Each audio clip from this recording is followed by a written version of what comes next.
Hi guys. Raise this up a little bit.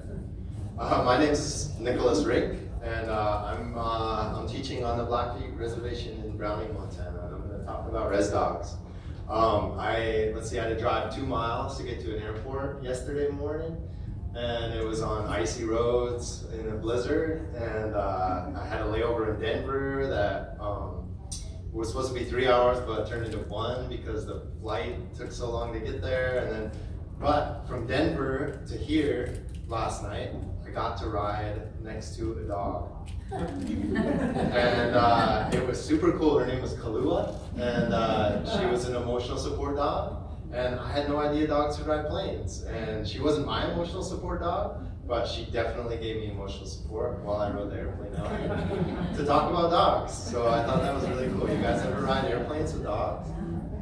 Yeah, I thought that was cool. All right, so indigenizing English education by drawing on modern indigenous funds of knowledge.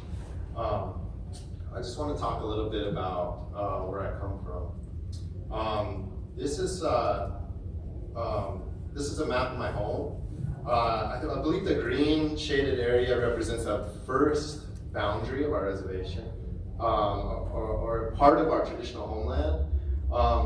The Blackfeet were really a dominant force on the northern plains, and I just like to claim the whole continent. I think we pretty much went everywhere, and so they left me out of the land acknowledgement, my people, my tribe, but that's okay. I forgive them for that. You know, we only came out here when we needed fish or whatnot. The little red dot there is Browning, Montana. It's right on the eastern slope of the Rocky Mountains, so we get all the best weather.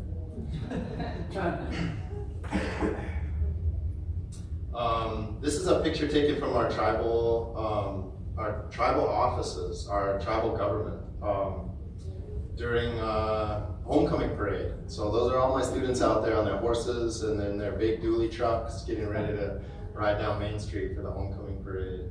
I'm lucky to teach where I do for a lot of reasons, but it's easy to teach English in that context, having come from there, knowing what it's like there. We live in a different world there. It's not at all like Baltimore. There's a lot of differences, and my students face some really interesting challenges and have some really amazing gifts that are really unique to that area. And coming from there, growing up there, and then going to university and becoming educated, and coming back, has really been an incredible perspective. Traveling, going to conferences, hearing what other people are doing around the country, has been really helpful, and I think that I'm helping my community. So I want to talk a little more about that. Here's a picture of a field trip that we went on last year. This is 30 minutes from our school. Wow, the hike takes a little longer, but the parking lot's 30 minutes from our school. This is Glacier National Park. This is our homeland. We've been in these mountains for 15,000 years.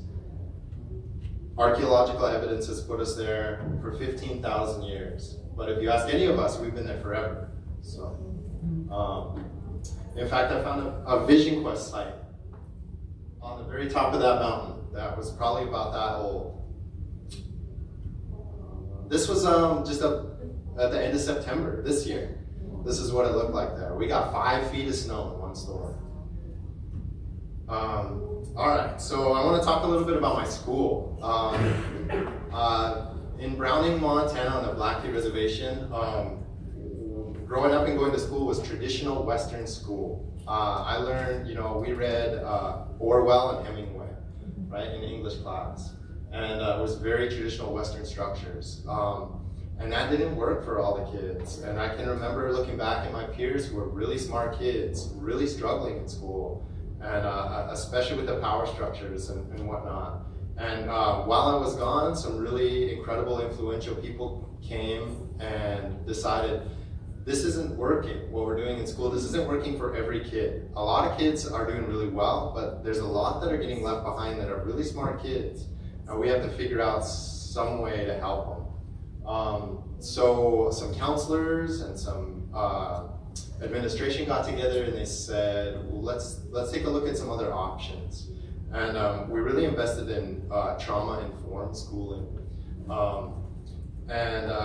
We took it, I think we took it to another level. Dr. Patron has coined the term trauma-engaged. Because what we're doing is we're addressing our students' trauma, both their acute trauma that they've experienced in their lives, as well as the historical trauma that schooling has brought to the Blackfeet. We're addressing it head on. And that's the first step when a student walks in the door, is to figure out how we can make them feel safe and secure at our school so that then they're able to learn. So a little context to that.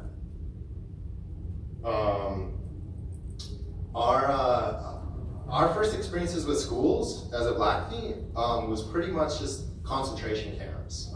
We were sent there as young as 4, ripped from our parents' arms, or taken under the threat that our families would not be given any food, and everybody would starve if we did not give up our children.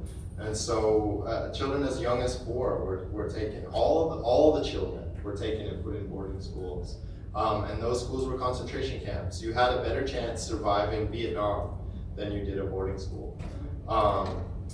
There was an incredible amount of abuse and trauma that happened. And then initially, those schools weren't designed to teach reading and writing. They didn't want us to learn how to read and write because that would give us access to power that they did not want us to have. It was really easy to get us to sign treaties that we couldn't read. That's why our reservation is so small now. Yeah, really tragic. So this is a recent history too. This isn't that far. 3 to 5 generations ago experienced this. The indigenous people in all of North America had a very similar experience with boarding schools. Okay, so I'm running out of time already. So we work within the Western education system. Let's get to my project. So, res dogs. One of the really cool things about being a sovereign, independent nation is we get to decide our own laws. We have quasi-sovereignty, meaning we have our own government. We get to say how things work on the reservation to a certain extent, and we have no laws governing dog ownership, which turns out to be really cool. There's a ton of dogs in our town that are basically free. We call them res dogs. Like, they have owners, some of them have owners, some of them might not, but they all are pretty happy and healthy. I mean, they're definitely rough on the edges. You might see in some of these slides, but they're happy, healthy dogs. It's really normal for these students to grow up with dogs in their daily lives, and whether they're their dogs or just res dogs. And I was able to access this as an incredible fund of knowledge for my students. And these students are the bad kids at the regular high school. And when they come to our school, a lot of times they don't want to write anything. So to get them to write to begin with is really an awesome reward. And it turns out that they love writing about res dogs, and they can do really incredible things when you tell them to.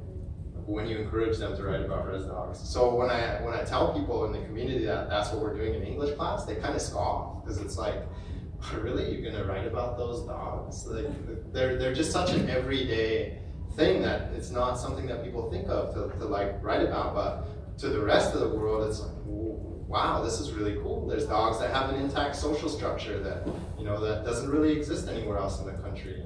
And they all have incredible bonds with the humans there. I mean, they're not feral dogs. They're very tame. And if you go through Browning and stop at the grocery store or the gas station, you're going to see them, and they're going to want food from you, and they're going to let you pet them, and they're going to love you, and it's really cool. So it turned out to be an incredible project. And I got a ton of writing out of kids that normally don't write at all. So I think I'm getting low on time. I'm just going to go through some of these slides. I had a song I want to play. I don't have time for it. Maybe when we're done, I can share the link with everybody, and you can listen to it.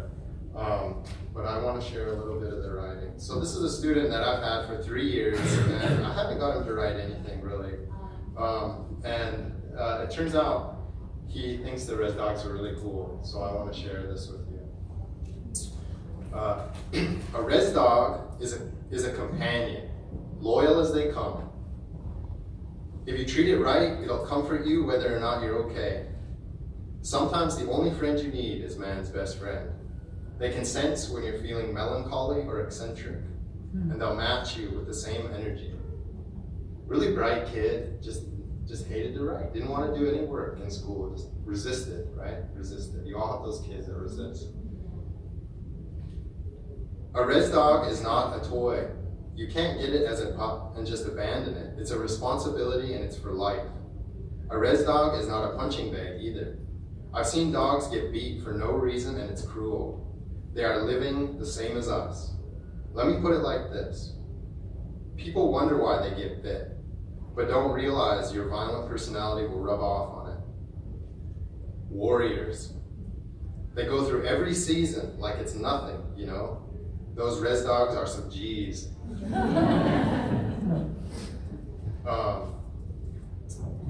have one more I want to share here.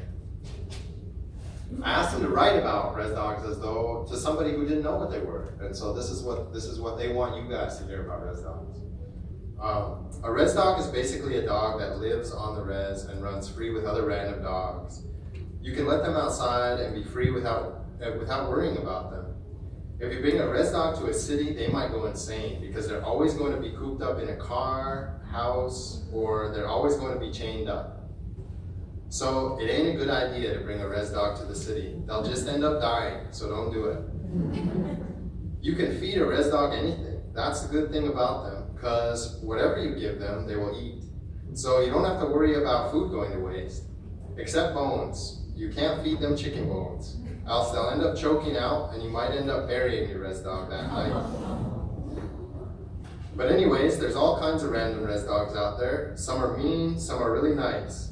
Others are really dumb, like when you're going down the road and they won't get out of the way, so you start honking and screaming at them and saying, get out of the way, but then they don't, and you just end up hitting them, and now you end up with this guilty feeling of hitting the res dog. Other res dogs are really smart, where they wait for the stoplight to turn red so they can walk across without getting wiped out. This happens often. There's 3 stoplights around them, and this happens often. They wait at the stoplights. A proper burial for a res dog is to either bury them in your backyard or drop them off in the woods. Thanks.